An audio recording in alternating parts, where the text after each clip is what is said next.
السلام علیکم۔ یہ کتنی زبردست باتیں کہہ گئے لیکن خود اس سے محروم ہے۔ یہ بہت بڑی بدنصیبی ہے ان کی۔ یہ اہل حدیث ہیں اور وہ روایتیں سنا رہے ہیں کہ بالکل صحیح بات بتا رہے ہیں کہ جس کے عقیدے کے اندر شرک ہو وہ گیا مارا گیا، اس کی کوئی بخشش نہیں ہے۔ اور عقیدہ توحید والوں کی بخشش اللہ تعالیٰ فرماتا ہے، ان کے نامہ اعمال پیر اور جمعرات کو خاص اہتمام کے ساتھ اللہ کے سامنے پیش کیے جاتے ہیں۔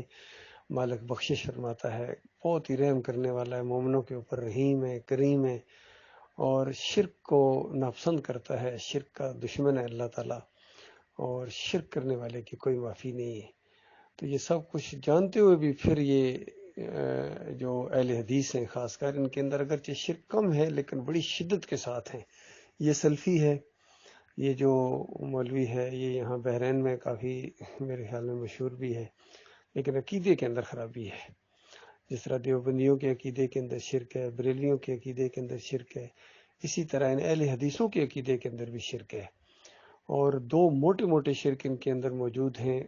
ایک تو ان کا عقیدہ ہے، میاں نذیر دہلوی جو بر صغیر میں اہل حدیثوں کے بانی سمجھے جاتے ہیں، ان کا یہ پکا عقیدہ ہے، فتاوی نظریہ کے اندر لکھ دیا انہوں نے فتویٰ، کہتے ہیں کہ بریلویوں تم ہر جگہ حاضر ناظر کے قائل ہو، اگر نبی علیہ السلام ہر جگہ حاضر ناظر ہوتے تو پھر یہ کیوں کہتے کہ من صلی علیہ عند قبری سمیت ہو، جو میری قبر کے اوپر آ کے صلاۃ والسلام پڑھتا ہے اس کو خود سنتا ہوں۔ اور دوسری روایت میں ہے کہ دور پڑا جاتا ہے اس کو فرشتے لے کے آتے ہیں۔ یہ دوسری منکر روایت انہوں نے پیش کر دی اپنے دوسرے مشرکانہ عقیدے کے لیے۔ تو یہ آپ سب کا یہ عقیدہ ہے کہ ہر جگہ تو نبی علیہ السلام نہیں سنتے ہیں، لیکن کوئی قبر کے اوپر جا کے پکارے، صلاۃ والسلام پڑھے خاص کر، تو روح واپس آ جاتی ہے، خود سنتے ہیں، جواب دیتے ہیں۔ یہ فتویٰ ہے عبداللہ بن باز کا، مفتی اعظم سعودی عرب کا۔ کیونکہ یہ اللہ کی کتاب کو تو چھوڑ سکتے ہیں لیکن اپنے مفتی کو نہیں چھوڑ سکتے ہیں۔ اور یہ سارے حنبلیوں کا یہ عقیدہ ہے، احمد بن حنبل سے لے کر ابن تیمیہ، ابن قیم، ابن حجر عسقلانی، امام نووی، اور یہ جتنے بھی بدی الدین راشدی، میاں نذیر دہلوی، اور یہ جتنے اہل حدیث ہیں، سب کا یہ عقیدہ ہے کہ نبی علیہ السلام ہر جگہ تو حاضر ناظر نہیں ہے لیکن قبر کے اندر حاضر و ناظر ہیں۔ یہ ان کا عقیدہ ہے، سب اہل حدیثوں کا یہ عقیدہ ہے۔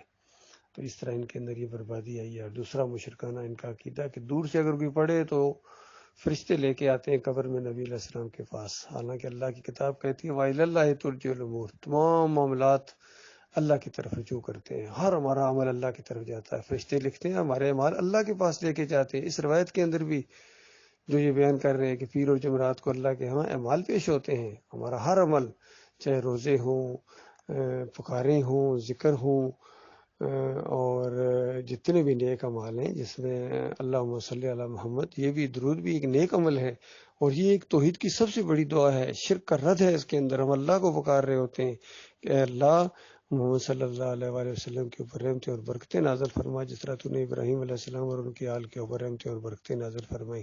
تو یہ ہمارا عمل کہاں جاتا ہے؟ اللہ کے یہاں جاتا ہے، نبی علیہ السلام کیا نہیں جاتا ہے؟ نبی علیہ السلام مدینے والی قبر میں زندہ نہیں ہیں، وہ جنت الفردوس میں الوسیلہ مقام کے اندر ہیں۔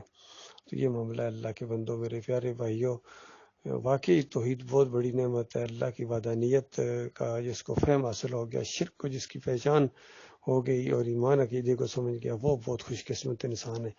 اللہ تعالیٰ غور و فکر کرے۔ اور آج کوئی مسلک، کوئی جماعت شرک سے پاک نہیں ہے، اور اس دور کے اندر اگر اس اندھیرے کے اندر کوئی شمع جلی ہے تو ایک عالم دین ہے جو میدان میں آئے ہیں، ڈاکٹر مسعد الدین عثمانی رحمۃ اللہ علیہ۔ انہوں نے شرک کے ایک ایک فلسفے کے اوپر چوٹ ماری ہے، تھوڑا مارا ہے، اور اس کا کلا کما کر دیا ہے، شرک کی جڑ کے اوپر تیشہ چلایا ہے۔ یا یات نبی فی القبر کا عقیدہ یہ شرک کی جڑ ہے۔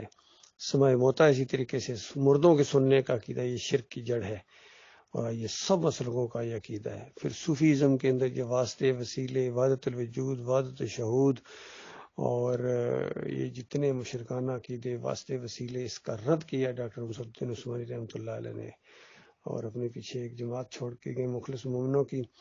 اگرچہ وہ بھی گروہوں کے اندر بٹ گئے ہیں، ٹکڑوں کے اندر بٹ گئے ہیں، لیکن کچھ ساتھی ہیں ڈاکٹر صاحب کے جو اصلی اسی ایمان عقیدے کے اوپر قائم ہیں الحمدللہ، اور اسی کو پھیلا رہے ہیں، اسی حق عقیدے کے اوپر، اور ایک لمحے کے لیے بھی ان کے اندر کوئی خرابی نہیں ہے عقیدے کے معاملے میں۔ اللہ تعالیٰ ہماری عملی کوتاہیوں کو مالک درگزر فرمائے، ہماری رہنمائی فرمائے اور ہمیں جما دے اور کفر و شرک کا جنازہ اٹھے۔ اللہ تعالیٰ غور و فکر کرنے کی توفیق عطا فرمائے۔